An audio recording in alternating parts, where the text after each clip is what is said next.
Justice PC Ghosh commission గతంలో పనిచేసినటువంటి ముఖ్యమంత్రిని విచారణకు రావాల్సిందిగా నోటీస్ అయితే జారీ చేయడం జరిగింది. అసలు జూన్ 5వ తారీఖున ఖచ్చితంగా రావాల్సిందే అనేటువంటి ఇండికేషన్ అయితే దానిలో ఇచ్చినటువంటి పరిస్థితి. అసలు కాళేశ్వరం కమిషన్కి ఎలాంటి, కాళేశ్వరం కమిషన్ అనే కాదు, ప్రభుత్వాలు వేసేటువంటి కమిషన్లకు ఎలాంటి అధికారాలు ఉంటాయి, దానిలో విచారణ జరిపేటప్పుడు ఎవరైతే దోషులుగానో లేకపోతే ఎవరైతే దానిలో ప్రధానమైనటువంటి వ్యక్తులుగా భావిస్తూ ఉన్నారో వారిని ఎలా పిలుచుకోవడానికి అవకాశం ఉంటుంది, అసలు కమిషన్కు ఉన్నటువంటి విచక్షణ అధికారాలు ఏంటి అడిగి తెలుసుకుందాం. మనతో పాటుగా సీనియర్ అడ్వకేట్ గోపాల్ శర్మ ఉన్నారు. సార్ నమస్తే. ఎస్, జూన్ 5వ తారీఖున రమ్మని పిలవడం జరిగింది కేసీఆర్ని, హరీష్ రావుని, అలాగే ఈటల రాజేందర్ని కూడా.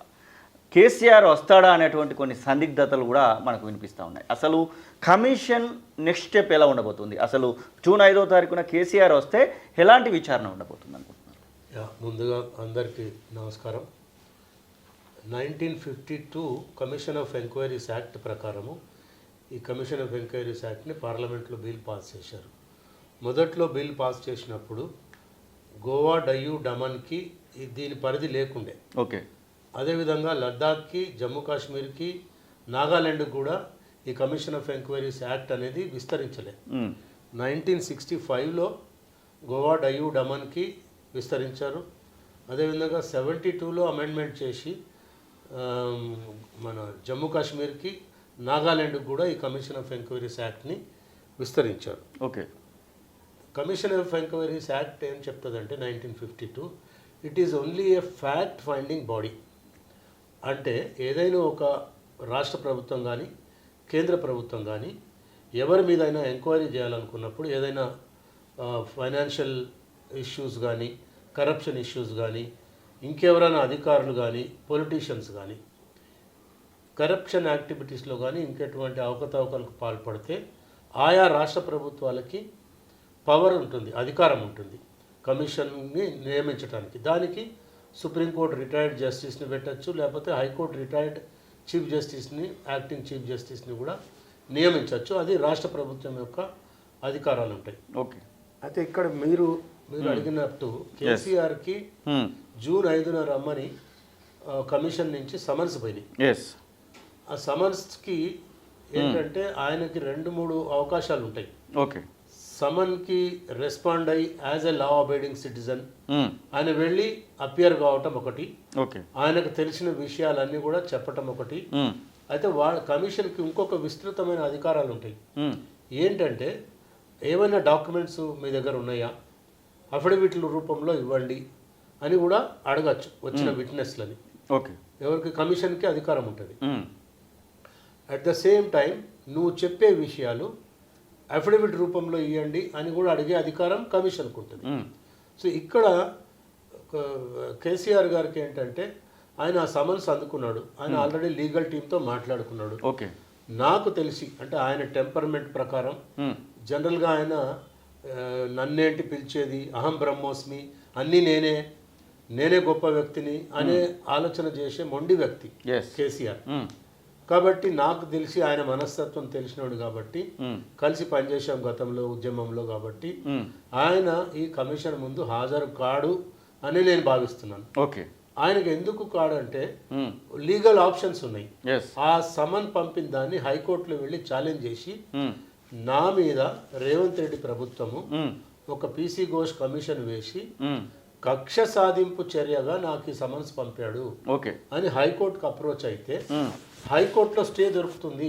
అంటే ఈయన అపియర్ కాకుండా. ఎస్, అంటే కేసీఆర్ తరపున అడ్వకేట్స్ కానివ్వండి, న్యాయ నిపుణులు కానీ వెళ్ళడానికి కమిషన్ ముందర అలాంటి ఆప్షన్ ఏమైనా ఉందా?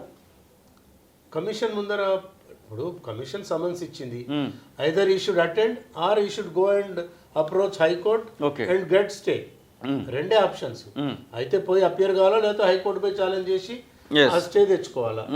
స్టే ఇయ్యను కాడ హైకోర్టు కూడా ఒక మాజీ ముఖ్యమంత్రివి, నువ్వు లా అబైడింగ్ సిటిజన్ కాబట్టి అక్కడ ఒక ప్రమాదం ఉంటుంది. హైకోర్టు కూడా అనొచ్చు వెళ్ళండి మీరు అపియర్ కాండి అని. అంటే ఆయనకు రిలీఫ్ దొరకలేదు అనుకోండి, సమన్స్కి ఛాలెంజ్ చేసి స్టే అడుగుతాడు దాని మీద. ఓకే. ఏమని చెప్తాడు? పొలిటికల్ వెండట, ఇదంతా రాజకీయ కక్షత్వం చేస్తున్నారు. ఆల్రెడీ అలా కూతురు కొడుకు చెప్తూనే ఉన్నారు, వాళ్ళ పార్టీ నాయకులు కూడా చెప్తున్నారు, ఇదేం లేదు అంత టీ కప్పులో తుఫాన్ లాంటిది, ఇది ఊరికే సమన్స్ ఇచ్చారు, మమ్మల్ని మా నాన్నని సతాయించడానికి రాజకీయ కక్ష తీర్చుకోవడానికే చేస్తున్నాడని చెప్పి వీళ్ళు ఆల్రెడీ మాట్లాడుతున్నారు. అవును, ఆయన సంబంధించి ఛాలెంజ్ చేస్తాడు, నాకు తెలిసినంత మటుకు స్టే కోసమే పోతాడు. ఓకే, ఒకవేళ ఇక్కడ స్టే దొరకకపోతే సుప్రీంకోర్టు కూడా పోయే అవకాశాలు ఉంటాయి. అంటే ఇవంతా కూడా లీగల్ రెమెడీస్. ఓకే, కేసీఆర్కు ఉన్నటువంటి లీగల్ అవకాశాలు ఆయన వాడుకుంటాడని నేను భావిస్తున్నాను. ఎస్, ఇప్పుడు ఉన్నటువంటి పరిస్థితులలో కమిషన్ ఒకవేళ కేసీఆర్ కనుక అక్కడ నుంచి స్టే తెచ్చుకున్నట్టు అయ్యేది ఉంటే, లేకపోతే రాకుండా స్టే తెచ్చుకోకుండా ఉన్నట్టు అయ్యేది ఉంటే కమిషన్కు ఎలాంటి విచక్షణ అధికారాలు ఉంటాయి? ఇప్పుడు అయితే ఆయన స్టే లేకపోతే ఖచ్చితంగా అపియర్ కావాల్సిందే. అందులో రెండో ఛాన్స్ లేదు, ఇంకా no second thought, no second opinion. Okay, ఒకవేళ స్టే తెచ్చుకుంటే ఏమేమి ఆప్షన్స్ ఉంటాయంటే, ఇప్పుడు ఈ కమిషను నాకు తెలిసి దాదాపు ఒక 70 మందో 60 మందో అధికారులని ఇప్పటికే విచారణ జరిపారు. వాళ్ళవన్నీ కూడా ఎవిడెన్సెస్ అన్ని అఫిడవిట్ రూపంలో కలెక్ట్ చేయడం జరిగింది. తర్వాత క్రాస్ ఎగ్జామినేషన్ కూడా కమిషన్ చీఫ్ జస్టిస్ గారే చేశారు. అవును, చాలా ఈఎన్సి మురళీధర్ని, చాలా మంది ఇంజనీర్లని, రిటైర్డ్ ఇంజనీర్లని, ప్రెజెంట్ ఇంజనీర్లని, వాళ్ళందరినీ కూడా కమిషన్ ఆల్రెడీ ఎంక్వైరీ చేసింది, ఎవిడెన్స్ కలెక్ట్ చేసింది. అవును, ఒకవేళ కేసీఆర్ స్టే దొరికి అపియర్ కాకపోతే ఇప్పటిదాకా వాళ్ళ దగ్గర ఉన్నటువంటి ఎవిడెన్సెస్ అన్నిటిని కూడా కంపైల్ చేసి ఒక రిపోర్ట్ తయారు చేస్తారు. కంప్రహెన్సివ్ రిపోర్ట్ తయారు చేసి వాళ్ళకున్న ఎవిడెన్సెస్ 1, 2, 3 ఇంతమందిని మేము ఎగ్జామిన్ చేసాము, ఇగో ఇది రిపోర్ట్ అని చెప్పి ఆ report that is called finding of commission. ఆ రిపోర్టు గవర్నమెంట్ పంపిస్తారు, అంటే ముఖ్యమంత్రి గారికి ఇస్తారు. ఓకే, జనరల్గా ఏంటంటే చీఫ్ సెక్రటరీకి ఇస్తారు.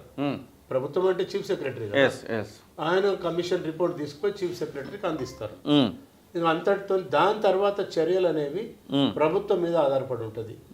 మినిస్ట్రీ ఆఫ్ హోమ్ అఫైర్స్ ఉంది, ఏసీబీ ఉంది, వాటన్నిటి మీద అప్పుడు ఏసీబీ వాళ్ళు ఇది కరప్షన్ ఛార్జెస్ ఉన్నాయి కాబట్టి, because he comes under, he falls under public representative కాబట్టి ఆయన మీద ఏసీబీ కేసు పెట్టి విచారణ జరిపే అవకాశం ఉంది. అప్పుడు మళ్ళా పిలవచ్చు, ఏసీబీ వాళ్ళు పిలిచి ఇగో నీ మీద కేసు పెడుతున్నా అని చెప్పి అనొచ్చు. So ultimately because commission of enquiries act ప్రకారము it is only a fact finding body కాబట్టి రిపోర్ట్ మటుకు ఇస్తారు. ఎస్, ఒక ముఖ్యమంత్రిగా పనిచేసినటువంటి వ్యక్తికి ఎలాంటి ఈ లొసుగులు ఉండవచ్చు? ఎందుకంటే హై క్యాడర్లో పనిచేసినటువంటి ప్రజాప్రతినిధిగా ఉన్నాడు కాబట్టి ఈ కమిషన్లు కానివ్వండి, కోర్టులు కానివ్వండి, ఏదైనా వెసులుబాట్లు కల్పించడానికి ఉందా, లేకపోతే వన్ నేషన్ వన్ అట్లా ఏమన్నా ఉంటుందా? Rule is rule, rule for all మన చట్టం చెప్తుంది. అందరికీ ఒకే విధమైనటువంటి రూల్స్ ఉంటాయి, ఒకే విధమైనటువంటి చట్టం అప్లికబుల్ ఉంటుంది. ఎవరికి ఒక ప్రెసిడెంట్ ఆఫ్ ఇండియాకి, గవర్నర్కి, వైస్ ప్రెసిడెంట్, ఈ ముగ్గురికే ఇమ్యూనిటీ ఉంటుంది. మిగతా ఎవరికి, మంత్రులకి కానీ, ఎమ్మెల్యేలకు కానీ, ముఖ్యమంత్రులుగా పనిచేసిన వాళ్ళకి కానీ ఎవరికి కూడా ఇమ్యూనిటీ ఉండదు. వాళ్ళు ఖచ్చితంగా కమిషన్ సమన్స్ పంపితే అపియర్ కావాల్సిందే. నేను మాజీ ముఖ్యమంత్రిని, నేను హై ప్రొఫైల్ లీడర్ని అని తప్పించుకోవటానికి. ఇంకో క్వశ్చన్ ఏంటంటే, ఈ ఎవరైతే ఇన్ని రోజులు 85 మంది ఇప్పటికి విచారణకు హాజరైనటువంటి వాళ్ళు ఉన్నారో, వాళ్ళు ఇచ్చినటువంటి రిపోర్టును బట్టి ప్రభుత్వానికి ఒకవేళ అదిన్నే సమర్పిస్తే బాగుండదు, అందుకనే కేసీఆర్ని పిలవాల్సి వచ్చింది అనేటువంటి మాటలు కూడా మనం వింటా ఉన్నాం. ఒకవేళ కేసీఆర్ అటెండ్ కాకుండా ఈ రిపోర్ట్ను కనుక అక్కడ ఇచ్చినట్టు ఏది ఉంటే నన్ను విచారణ చేయకుండానే ఇచ్చారు అనేటువంటి మాట వస్తుంది అనేటువంటి ఉద్దేశంతో కేసీఆర్ని పిలిచారనేటువంటి మాటలు కూడా వస్తూ ఉన్నాయి. అట్లా యాక్చువల్ ఏంటంటే ఇప్పటిదాకా మనకు రిపోర్ట్లో ఏముందో తెలియదు, అది బహిర్గతం చేయలేదు. Unless it is open to the public domain, అప్పుడు మనకు తెలుస్తుంది. ఇప్పుడు అధికారులు అందరూ కూడా ఏం చెప్పారు బయట తెలుసుకోవటం, మనకు బయట వినటం ఏంటి, అందరు కూడా కేసీఆర్ మేము చెప్పాము, మేము చేసాము ఈ పని, ఆయన చెప్తేనే మేము, ఆయన ఆర్డర్ ఇచ్చారు, మేము ఆచరించాము అనే చెప్పి ఉంటారు ఇప్పటికీ. అన్లెస్ అది బయటకు వస్తే రిపోర్ట్ కానీ మనకు తెలియదు. సో అది ఆయనకే నష్టం కదా. కేసీఆర్ పోకపోతే ఆయనకే నష్టము. అరే నువ్వు కమిషన్ పిలిస్తే రాలేదు, నీ పక్షం యొక్క వాదనలు నువ్వు వినిపించలేదు, ఇప్పుడు వచ్చి బ్లేమ్ గేమ్ చేస్తామంటే ప్రజలలో చులకనవుతాడు కేసీఆర్. కాబట్టి ఆయన పోవటమే మేలు. లా అబైడింగ్ సిటిజన్ గా పోవాలనే ప్రజలు కోరుకుంటున్నారు. నీకు ఏమాత్రం చట్టాల మీద గౌరవం ఉన్నా, మన దేశ కాన్స్టిట్యూషన్ మీద నమ్మకం ఉన్నా కేసీఆర్ పోవాలని నేను కూడా సజెషన్ చేస్తున్నా. గతంలో ఎక్కడైనా ఇట్లాంటి కమిషన్లు వేసి కమిషన్ల నుంచి ఏసీబీ కేసులు అయ్యి అలా జైల్లోకి వెళ్ళినటువంటి సందర్భాలు ఏమైనా ఉన్నాయా ఈ కమిషన్లో వచ్చినప్పటి నుంచి, కమిషన్స్ యాక్ట్ వచ్చినప్పటి నుంచి? చాలా ఉన్నాయి కదా, జయలలిత అయింది, కమిషన్ నుంచి ఎలా అయింది? జయలలిత అయింది, తర్వాత అక్కడ లాలూ ప్రసాద్ యాదవ్ అయింది, ఇంకా చాలా మంది అయినారు కదా. ఓకే, ఆ కమిషన్ కు అన్ని పవర్స్ ఉంటాయి, అరెస్ట్ చేసే పవరు వాడి దేర్ ఓన్లీ ఫ్యాక్ట్ ఫైండింగ్ కాబట్టి రిపోర్ట్ ఇస్తారు. ఓకే, ఆ రిపోర్ట్ బట్టి ప్రభుత్వాలు ఏసీబీ వాళ్ళు, సిబిఐ అయితే సిబిఐ, ఒకవేళ కేంద్ర ప్రభుత్వం కమిషన్ అపాయింట్ చేస్తే వాళ్ళకు పవర్స్ ఉంటాయి. ఓకే, అట్లా అరెస్ట్ అనేది ఓన్లీ రాష్ట్ర ప్రభుత్వము ఇన్వెస్టిగేషన్ ఏజెన్సీస్కే అధికారం ఉంటుంది. ఓకే, ఈయన తప్పించుకుంటే మటుకు ఆయనకే నష్టం జరుగుతుంది. ఎందుకంటే ఇప్పటిదాకా ఎవిడెన్స్ ఏమి ఇచ్చారో ఆయన కూడా అడగచ్చు కదా, క్రాస్ ఎగ్జామినేషన్. అవును, ఎవరెవరు ఏమేమి చెప్పారని వాళ్ళు ఏం చెప్పారండి నాకు చెప్పండి కూడా అడగచ్చు ఆయన. అప్పుడు కమిషన్ చెప్తుంది కదా, ఇక 1 2 3 చీఫ్ ఇంజనీర్ మురళీధర్ ఇట్లా చెప్పాడు, లేకపోతే ఇంకెవరు ఎక్స్ హరిరామ్ ఇట్లా చెప్పాడు, ఇంకెవరో ఎవరైతే ఉన్నారో వాళ్ళందరూ ఈ విధంగా చెప్పారు అని కనుక ఆయన కన్ఫరెంట్ చేస్తే ఆయన తప్పించుకోవడానికి, ఆయన పక్షం వాదనను వినిపించుకోవడానికి కేసీఆర్కే అవకాశం ఉంటుంది. మళ్ళీ ఇదే కేసీఆర్ ఈ విచారించినటువంటి వాళ్ళను భయపెట్టించి నా పైన చెప్పించారు అనేదానికి కూడా ఆస్కారం లేకపోలేదు కదా. అదే మామూలుగా అంటారు, కోర్టులో అంటారు, ఇక్కడ కాదు. కోర్టులో చెప్తారు రేపు పొద్దున ఎవిడెన్స్కి వచ్చినప్పుడు వీళ్ళంతా ఇప్పుడు ఇదంతా కూడా కంపైల్ చేసి ఛార్జ్ షీట్ వేస్తారు కదా కేసీఆర్ మీద, అధికారుల మీద. అప్పుడు కోర్టులో చెప్పుకోవచ్చు, భయపెట్టి నన్ను వీళ్ళందరూ కూడా నాకు వ్యతిరేకంగా సాక్ష్యం ఇప్పించారు అన్నప్పుడు అప్పుడు కోర్టు నిర్ణయిస్తుంది. అదంతా జరిగేటప్పటికి ఒక 5-6 ఏళ్ళు పడుతుంది. 5-6 ఏళ్ళు పట్టడానికి ఇమీడియట్ గా ఏమైతుంది ఏం కాదు, వాళ్ళు ఛార్జ్ షీట్ వేయాలా అవన్నీ ఉంటాయి. ఆయన అరెస్ట్ చేస్తారా లేదా, ఒకవేళ బికాస్ మాజీ ముఖ్యమంత్రి అరెస్ట్ చేస్తే రాజకీయ కారణాలు కూడా సింపతి పెరగొచ్చేమో అనుకుంటారు, సింపతి పెరగొచ్చేమో అని అరెస్ట్ చేయకపోవచ్చు. లేదు నన్ను గతంలో ఒక పనికిరాని కేసులో, డ్రోన్ కేసులో 16 రోజులు జైల్లో పెట్టారు అని పదే పదే రేవంత్ రెడ్డి గారు చెప్పుకుంటున్నారు. ఆయనకు ఆ కోపము తీర్చుకోవాలనుకుంటే అరెస్ట్ చేస్తాడేమో, బట్ లీగల్గా పోతే మటుకు ఆయన అరెస్ట్ తప్పదు. ఓకే, అది ఆ పొలిటికల్ కారణాలు పెట్టుకొని రేవంత్ రెడ్డి గారు కనుక అరెస్ట్ చేయకపోతే అది ఆయనకే నష్టం. ఓకే, ఇప్పుడు మీరు చెప్తున్నటువంటి మాటలను బట్టి ఇవాళ కాకపోతే రేపు, రేపు కాకపోతే ఎల్లుండి, లేకపోతే ఏ సమయంలోనైనా కానీ కేసీఆర్ అరెస్టుకు ఇది పనిచేస్తుందని మీరు భావిస్తున్నారా? ఎందుకంటే మీరు కాళేశ్వరం సంబంధించి చాలా విషయాలలో పాల్గొన్నటువంటి వ్యక్తి. నేను కూడా కాళేశ్వరం ఇదే కేసీఆర్ మీద ఇచ్చిన కంప్లైంట్, రిటర్న్ కంప్లైంట్ ఇచ్చా ఢిల్లీకి పోయి సిబిఐకి. వాళ్ళు ఏం చేయలేదు, వాళ్ళు ఊరుకున్నారు అట్లాగా పెట్టుకొని. మీ అంచనా మేరకు జూన్ 5వ తారీఖున కేసీఆర్ అటెండ్ కాకపోతే ప్రభుత్వం ఎలాంటి నిర్ణయం తీసుకుంటే బాగుంటుంది? ఒక లీగల్గా అన్ని రకాలుగా తెలిసినటువంటి వ్యక్తిగా మీరేం సజెషన్ ఇస్తారు ప్రభుత్వానికైనా? అంటే ఇప్పుడు ఇంతకుముందు చెప్పాను కదా, ఆయన రాడండి, ఇంకోసారి సమన్స్ ఇస్తారు, రెండోసారి ఇవ్వచ్చు, రెండోసారి కూడా రాడు. ఈ లోపల 6వ తారీఖు ఏదో ఈటెల రాజేందర్ గారిని పిలిచినట్టు రికార్డ్ అయిపోతుంది. మళ్ళీ 6th 7th అయిపోయిన తర్వాత 9th హరీష్ రావు వాళ్ళు ఉన్నారు, అందరు అయిపోయిన తర్వాత మళ్ళీ ఒకసారి సమన్స్ ఇస్తారు. సెకండ్ టైం మాజీ ముఖ్యమంత్రి చలో పిలుద్దాం పెద్ద మనిషిని అనుకో, అప్పుడు కూడా రాకపోతే ఇప్పుడున్న ఈ ఈటెల రాజేందర్, హరీష్ రావు అధికారులు వీళ్ళందరూ ఇచ్చిన ఎవిడెన్సెస్ని రీకన్సైల్ చేసి వాటిని ఒక కంపైల్ చేసి ప్రభుత్వానికి రిపోర్ట్ ఇచ్చినప్పుడు దాని మీద ప్రభుత్వం అప్పుడు నిర్ణయం తీసుకుంటుంది. అరెస్ట్ చేయాలా, ఊరికే ఛార్జ్ షీట్ వేసి కోర్టులో పడేస్తే వాళ్ళు తనుకొని చేస్తారు, ఆయనను బద్నాం అయితే చేయగలిగినాం కదా అని కూడా. కేసీఆర్కు సమాన్స్ జారీ చేయడం ఇది రెండోసారి. గతంలో విద్యుత్ కమిషన్ కూడా ఇలాంటి సమాన్సే జారీ చేస్తే కేసీఆర్ బహిరంగ ప్రెస్ మీట్ పెట్టి మరి ఆ కమిషన్ను దూషించినటువంటి సందర్భాన్ని మనం చూసాం. అట్లాంటి సిచ్యువేషన్ ఏమన్నా ఈ కాళేశ్వరం కమిషన్ విషయంలో కేసీఆర్ ఆ ధైర్యం చేయొచ్చు అనుకోవచ్చా? అక్కడ ఏమైందంటే అప్పుడు ఎలక్ట్రిసిటీ మీద నరసింహారెడ్డి గారు కమిషన్ వేసినప్పుడు ఆయన కమిషన్ రిపోర్ట్ సబ్మిట్ చేయక ముందే ప్రెస్ లో మాట్లాడాడు కేసీఆర్ కు వ్యతిరేకంగా. అవును, ప్రజల్లోకి ఏం పోయిందంటే దొంగ అని చెప్పేసి దోషి అని చెప్పకనే చెప్పాడు నరసింహారెడ్డి గారు. దాన్ని ఆయన ఛాలెంజ్ చేసి సుప్రీంకోర్టుకు పోయి ఎల్ నరసింహారెడ్డిని అసలు తీసేయండి నోటీస్ తీసినప్పుడు సుప్రీంకోర్టు కూడా మొట్టికాయలు వేసింది. ఇదేందా నువ్వు తొందరపడి బయటకు వచ్చి ఎట్లా చెప్పావు, అది సీక్రెట్ గా ఉండాలి document, as long as it is not submitted to the government, నువ్వు ముందే బయట పబ్లిక్ డొమైన్ లో ఎట్లా పెట్టావని చెప్పి సుప్రీంకోర్టు కూడా చివాట్లు పెట్టింది, అల్టిమేట్లీ అది క్లోజ్ అయిపోయింది. ఎస్ ఎస్ దాని మీద ఏం చర్యలు లేవు. అది కొంచెం ప్రభుత్వానికి మచ్చదిచ్చే విధంగానే జరిగింది అది. అవును. ఇప్పుడు ఆ విధంగా ఉండదు. ప్రభుత్వం జాగ్రత్త పడుతుంది. పీసీ ఘోష్ కూడా ఆయన retired supreme court judge, well renowned personality, okay, well educated, కాబట్టి ఆయన ఆ పిచ్చి పనులు చేయడు.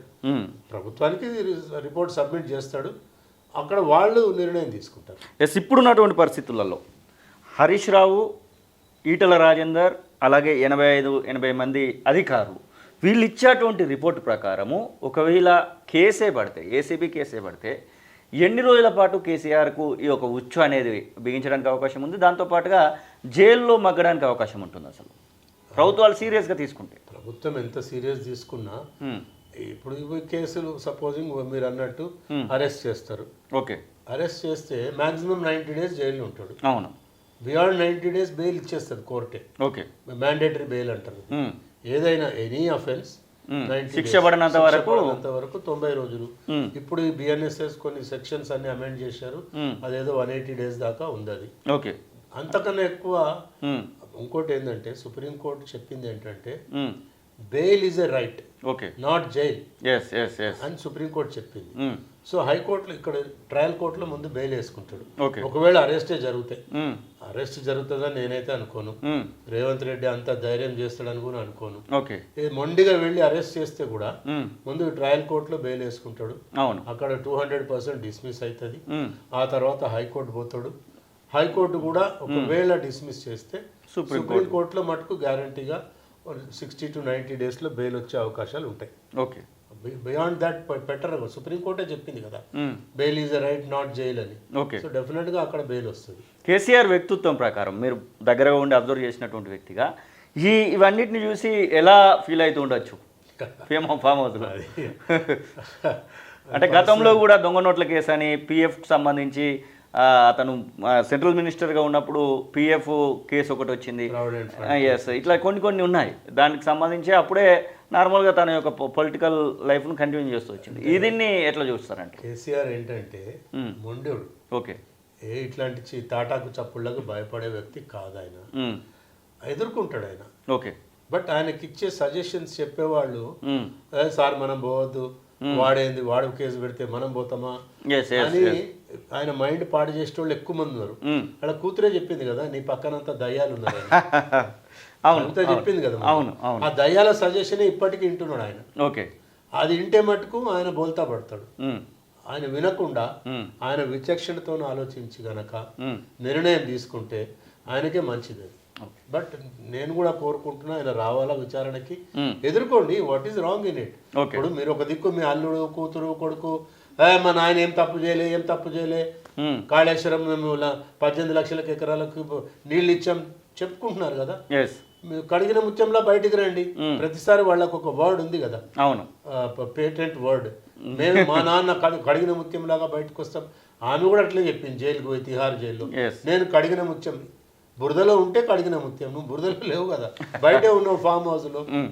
సో ఇట్స్ అంతా ఒక టీ కప్లో తుఫాన్ లాగా క్లోజ్ అయిపోతుంది. పెద్ద ఆయన భయపడే వ్యక్తి కాదు, నాకు తెలిసి ఆయన ఫేస్ చేస్తాడు. Okay, thank you sir. ఇది అడ్వకేట్ గోపాల్ శర్మ చెప్తున్న మాటలు. మొత్తం మీద కేసీఆర్ ఖచ్చితంగా అటెండ్ అయితేనే బాగుంటుంది. ఒకవేళ అటెండ్ అవ్వకుంటే జరిగేటువంటి పరిణామాలు, ఆ తర్వాత కమిషన్కు ఉండేటువంటి విచక్షణ అధికారాలు, వాటన్నింటినీ కూడా క్లుప్తంగా వివరిస్తున్నటువంటి సందర్భాన్ని అయితే మనం చూస్తా ఉన్నాం. వీడియో జర్నలిస్ట్ మహేష్తో కలిసి శ్రీనివాస్, కాలోజీ టీవీ, హైదరాబాద్.